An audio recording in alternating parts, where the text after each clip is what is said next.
fi ta'zimil ilmi wa ahlihi. Fasal tentang ta'zimil ilmi, menghormati ilmu, wa ahlihi, dan ahli ilmu. I'lam, ketahuilah, anna talibal ilmi, bahwa seorang penuntut ilmu, la yanalul ilma, tidak akan mendapatkan ilmu, wala yantafi'u bihi, dan juga tidak dapat manfaat dari ilmunya, illa bita'zimil ilmi, kecuali dengan memuliakan ilmu, menghormati ilmu, wa ahlihi, dan ahli ilmu, wa ta'zimil ustadi, dan memuliakan atau menghormati gurunya, wa tauqirihi, dan memuliakannya. Paham tuh? Jadi seorang penuntut ilmu nggak akan berhasil. Entah nggak berhasil itu nggak dapat ilmu, atau nggak bisa manfaat ilmunya dia dapatkan. Nggak bisa mendapatkan manfaat ilmunya.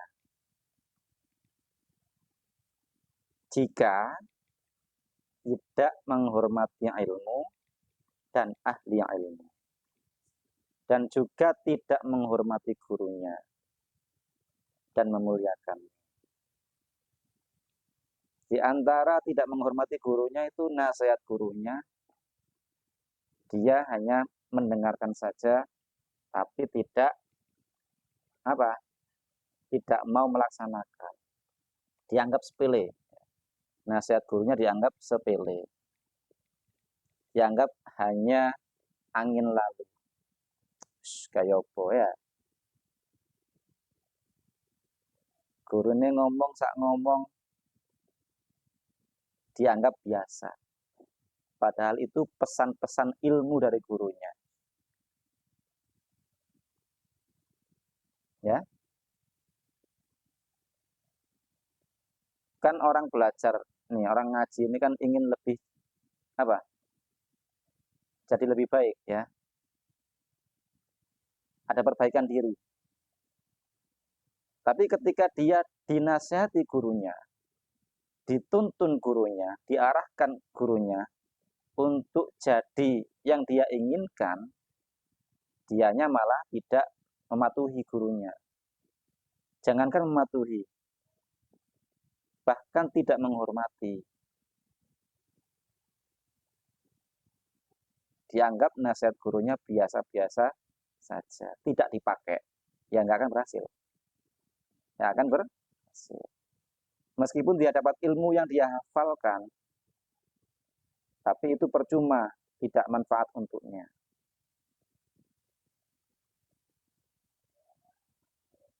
Makanya kalau disampaikan kepada kalian, datangnya lebih awal, ya berusahalah datang lebih awal. Besok waktunya ngaji, sekarang aku persiapkan. Ya, sebagaimana pesan gurunya. Persiapkan, ya. Kalau gurunya berpesan, mending ngaji, ojo turu bengi-bengi, ternyata tetap ya nafsunya aku ingin main sampai malam. Tetap ya. Bahkan omongan gurunya nggak dihiraukan. Besok ngaji atau tidak, tetap yang terjadi sebagaimana yang dia inginkan. Maka ilmu tersebut nggak akan sampai ke dia. Atau seandainya dia menguasai ilmunya, manfaatnya tidak ada. Kosong. Paham tuh? Ya. Qila, dikatakan, ma wasala man wasala illa bil hurmati, tidaklah akan sampai orang yang ingin sampai,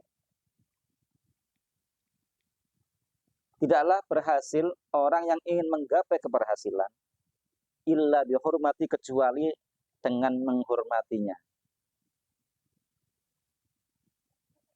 Wa masaqata man saqata, dan tidaklah terjatuh orang yang terjatuh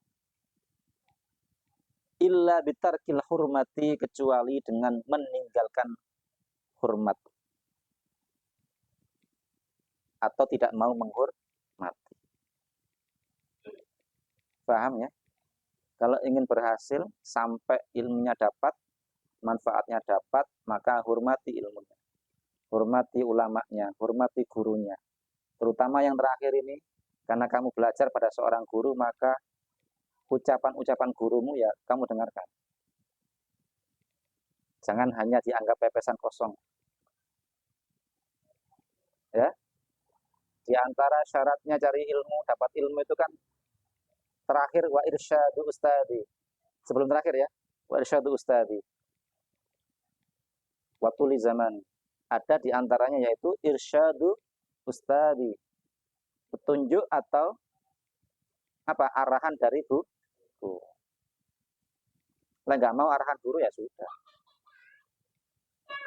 nggak dapat ilmunya nanti.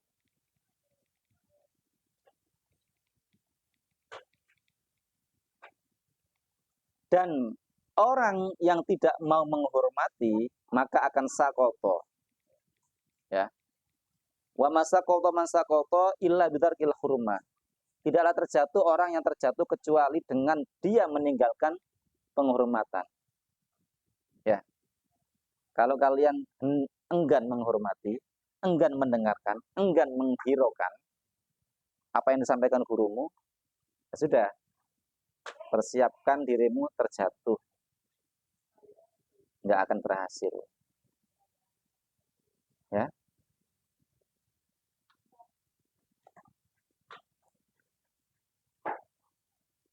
Gurunya menyampaikan ojo turu bengi-bengi.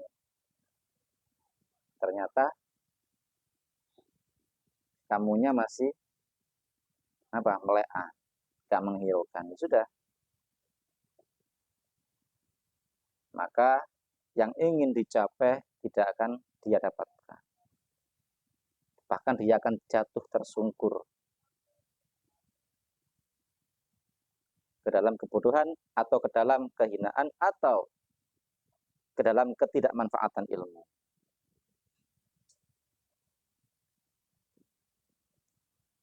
Lanjut ya.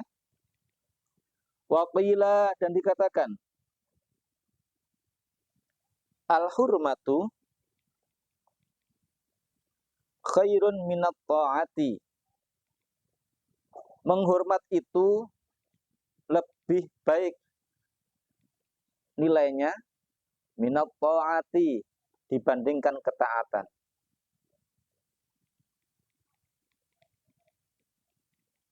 Taat terkadang tanpa penghormatan. Mungkin karena takut atau diancam. Tapi kalau penghormatan otomatis taat. Karena ngajani omongan gurunya, maka dia akan taat. Yang disampaikan gurunya langsung dia sambut dengan baik. Kalau taat belum tentu menghormat. Mungkin diancam, mungkin takut, tidak ada penghormatan, bisa jadi. Makanya disampaikan hormat itu nilainya lebih tinggi daripada ketaatan. Ketaatan sudah bagus, tapi iringi dengan penghormatan. Kalau kalian pernah melihat santri-santri di pondok pesantren, itu kalau ada gurunya lewat, Pak Yai atau Bu Nyainya lewat, atau bahkan mungkin putra-putrinya Pak Yai, Bu Nyai, maka mereka akan nunduk kepala karena menghormat. Mereka ingin dapat ilmu dan berkahnya itu dengan maksimal. Mereka nggak ingin kodo, mereka nggak mau su'ul adab, mengangkat kepala, Orang mengangkat kepala itu terkadang seperti tidak menghormat gurunya, meremehkan gurunya, bahkan mungkin menantang gurunya. Ya. Gurunya lewat, ya dia tunduk.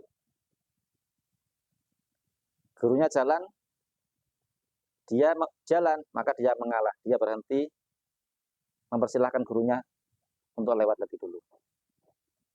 Jangan malah sebaliknya, gurunya lewat, dia kesusu, guru salib. Dalan ini sor, gak cukup anak gurune, pinggirnya anak jalan dukur, lewat dukur. Itu su'ul adab, ya, tidak beretika. Pernah seperti itu? Yang paling gampang ini, depan rumah tingkat kosannya Pak Agus, ya. Contoh misalkan ya, misal Pak Ubed lewat situ, kalian mau berangkat ngaji nih, nggak mau telat, gue telat ngadeg aku. Pak Ubed jalannya santai. Nah ini maunya lebih dulu datang, ya. Pak Ubed kok jalannya pelan nih, wah akhirnya melaju lewat dukur. Nah, gak ngereken Pak Ubed disalib, ya. Terjadi nggak kayak gitu? Mungkin terjadi, dan terkadang terjadi juga. Itu maka tidak bermoral, tidak beradab, tidak beretika sama seorang guru, kurang menghormat guru. Atau mungkin di luar, wis ero ngarepe gurune salib, tanpa ada mungkin Pak Ubed kula riyen nggih kesesong. Ada kata-kata untuk izin mendahului. Karena dia gurunya, bukan orang lain itu ya. Kecuali kalau ini orang nggak kenal ya, salipen gak apa-apa, selok kesusu awakmu. Selok ambrol kok, gak di ya. Maka seorang murid dia tidak akan berani melangkah di depan gurunya, tampil kelihatan punggung di depan gurunya. Dia akan berjalan mundur di depan gurunya, atau berjalan minggir dulu sampai tidak di depan gurunya, baru berbelok berjalan dengan normal. Itulah murid yang punya adab, punya rasa penghormatan sama guru.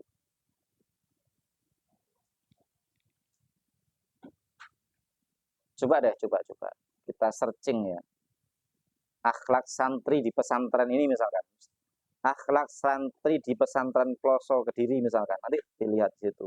Bagaimana ketika ada guru lewat, santrinya pasti akan menunduk. Akhlak santri di Lirboyo musik mungkin ya. Nanti cari aja akhlak santri di pesantren ini bagaimana tampilan. Bahkan seorang santri, seorang murid yang sudah jadi kiai, sudah jadi seorang mubalek yang ternama, ketika dia ketemu gurunya, dia akan lepaskan itu semua. Posisi dia, ketenaran dia,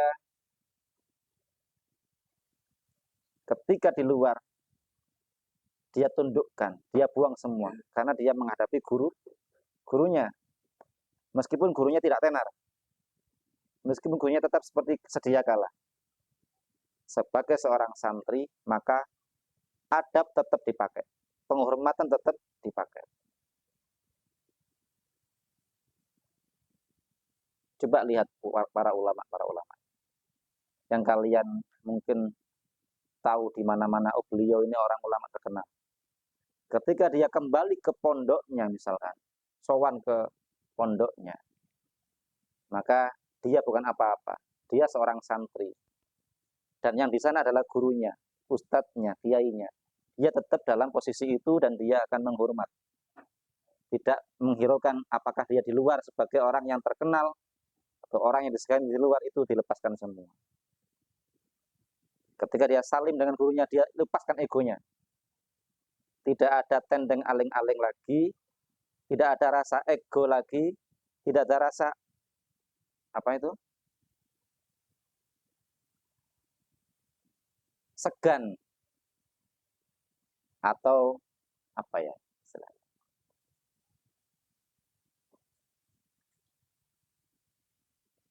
Kalau orang itu terkadang salting ya, pekewo,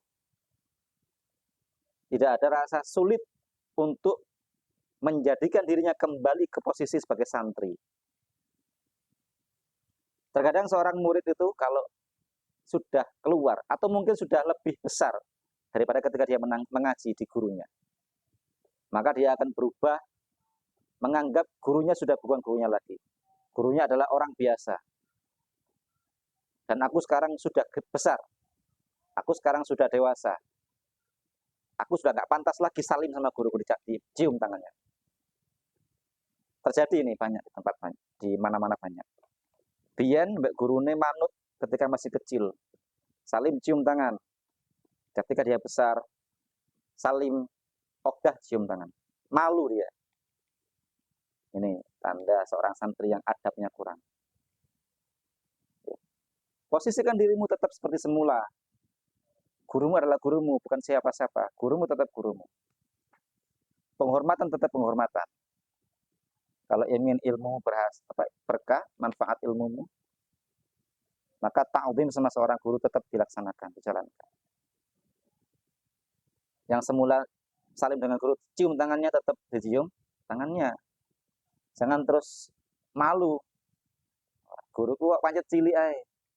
Aku gede iki. Aku luwih pinter, sekolahku luwih dukur saiki. Guruku durung tamat SMA. Guruku hanya SMA. Guruku hanya seperti itu saja. Mengajar ngaji saja. Aku sudah belajar sampai doktor. Ya. Maka aku sudah nggak pantas lagi mencium tangannya. Oh enggak, jangan. Jangan ya. Apalagi hanya sekedar sudah besar saja, atau apalagi nggak hanya sekedar besar, hanya sekedar sudah keluar dari aktivitas mengaji kepada guru itu, sudah nggak mau lagi salim cium tangan. Nah ini sudah su'ul adab, ya, kurang adabnya. Paham ya? Nggak usah sungkan, nggak usah izin karo wong liya. Gurumu ya gurumu, salim ya tetap dicium tangannya. Ada bentuk salim cium tangan, tapi menyalahi aturan. Terjadi di mana-mana. Cium tangan, tapi gak di hidung, gak dihirup. Di pipi. Ini meremehkan ini. Terjadi di mana-mana ini. Ini kalau dibiarkan sama gurunya, ya terus gurunya gak dihormati. Seharusnya ada yang mengingatkan. Di instansi sekolahan itu terkadang begitu. Ada semacam rasa egois yang tinggi, ogah mencium tangan gurunya. Tangan diambil, taruh pipi. Jret. Ini sudah termasuk su'ul adab. Koyok onok gurune sampean noleh begini. Ya. Memalingkan muka. Kayak itu. Ada nggak ini? Ada, di mana-mana banyak. Sekolah-sekolah sekarang seperti itu. Dulu zamannya Pak buat sekolah, itu anak-anak yang sekolah, salim ya cium tangannya dihirup. Gitu. Ya, di hidung ya, dihirup. Sekarang banyak salim itu kayak gini, pipi ini. Iki salim modal muniku, podo karo onok gurune dek ngene. Malingkan wajah. Su'ul adab itu, nggak sopan. Kalau terjadi sama kalian, maka rubahlah. Karena gurumu bukan hanya di sini, di mana-mana tempat kamu belajar yaitu gurumu. Ya. Ini yang perlu diperbaiki. Karena hal semacam itu, gurunya pun merasa mau mengingatkan dia apa? Merasa nggak pantas mungkin ya. Seharusnya nggak harus nunggu pantas atau nggak pantas. Semacam itu adalah sesuatu yang harus diingatkan. Jangan dibiarkan. Kalau dibiarkan, maka akan menular ke yang lainnya. Yang semula seharusnya dia mau menghormat, berhubung dia melihat teman-temannya seperti itu, maka dia akan seperti itu. Dan ini akan terjadi juga tidak hanya di tempat sekolah tadi, mungkin juga di keluarganya, di rumahnya kayak gitu. Sama orang tuanya nggak akan salim dengan penghormatan yang penuh. Salimnya hanya sebatas nempel tok nang pipi ngene iki. Gak sopan itu. Tidak sopan. Ya. Paham ya? Penghormatan guru maksimal ya, harus maksimal. Tidak ada istilahnya mantan guru. Guru ya guru.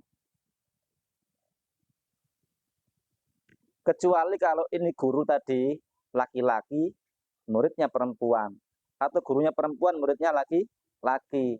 Yang ghairu mahram, yang bukan mahram. Yang dulu waktu kecil salim, cium tangan. Berhubung sudah besar, sudah dewasa, maka terjadilah hukum mahram. Sudah nggak boleh lagi untuk pegang tangannya. Sudah menghormat saja. Biluk saja, nggak perlu salim tangan. Ya. Tapi penghormatan tetap jalan diatur. Nggak boleh melewat depan guru serut tanpa ada kata permisi. Nggak boleh nyalip gurunya.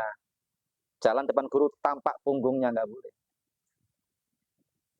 Ya, itu sudah diajarkan sama ulama-ulama kita. Seperti itu prakteknya. Mungkin kalau praktek di kampung susah ya, kelihatan ya bisa terjadi juga banyak. Cuman untuk praktek yang benar-benar praktek itu di pesantren, pondok. Maka kalian akan menemui seperti itu banyak, sudah biasa, itu lumrah. Seorang santri sama guru itu penghormatannya penuh. Bahkan ayamnya guru aja kalau lewat nggak berani ganggu. Biarkan ayamnya jalan dulu. Khawatir nanti kalau dia jalan nyenggol ayamnya, nah, itu nanti khawatir kurang adab ya, sul adab. Kalau Bapak dulu di pesantren dari pondok mau ke sekolah harus melewati rumah guru, rumah Pak Yai. Sedangkan rumah Pak Yai depannya itu ada trotoar. Seharusnya kalau jalan kupingin lancar langsung tanpa ada belok-beloknya, lewat trotoar lurus saja. Tapi enggak, para santri itu enggak berani lewat trotoar depan rumah Pak Yai. Dia akan turun dari trotoar. Ya.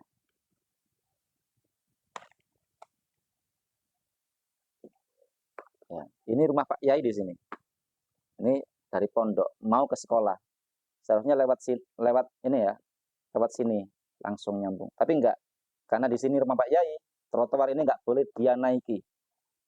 Dia akan merasa enggak sopan kalau lewat trotoar ini. Dia akan turun ke sana, lewat bawahnya. Begitu. Itu penghormatan sama guru. Ya. Paham ya? Itulah kenapa ditulisnya kitab Ta'limul Muta'alim agar seorang santri, seorang penuntut ilmu tidak akan ceroboh, agar dia bisa berhasil dapat ilmu, manfaat dan berkahnya. Al-hurmatu khairu minat ta'ah. Hormat itu lebih baik nilainya daripada ketaatan. Ala, ingatlah. Ala taro. Bukankah engkau sudah melihat anal insana, bahwa manusia itu layak furu, tidak bisa kafir bil maksiati, dengan kemaksiatan. Manusia itu tidak akan dianggap kafir dengan dia berbuat maksiat.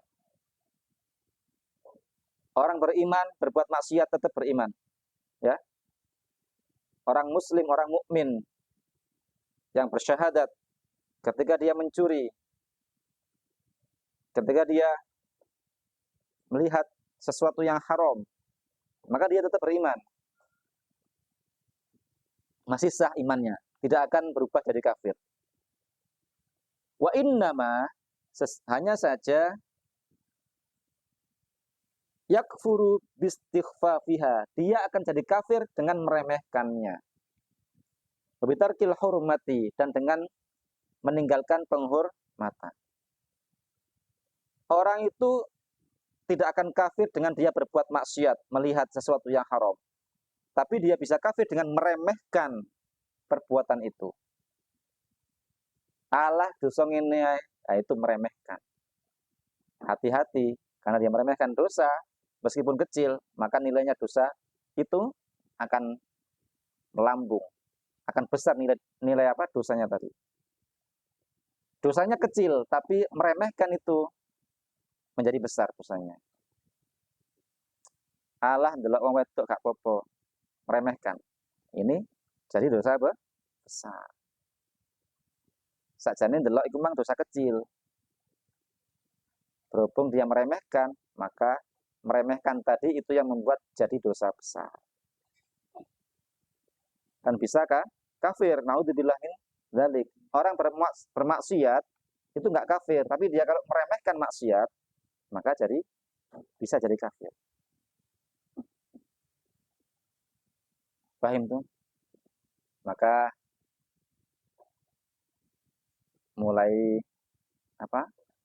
saat ini kita tata lagi hati kita, sikap kita, penghormatan kita. Ya. Jangan sampai apa yang kita lakukan itu muspro. Tidak dapat apa-apa. Karena tidak menghormat pada ilmu, pada ahli ilmu, pada guru. Ya.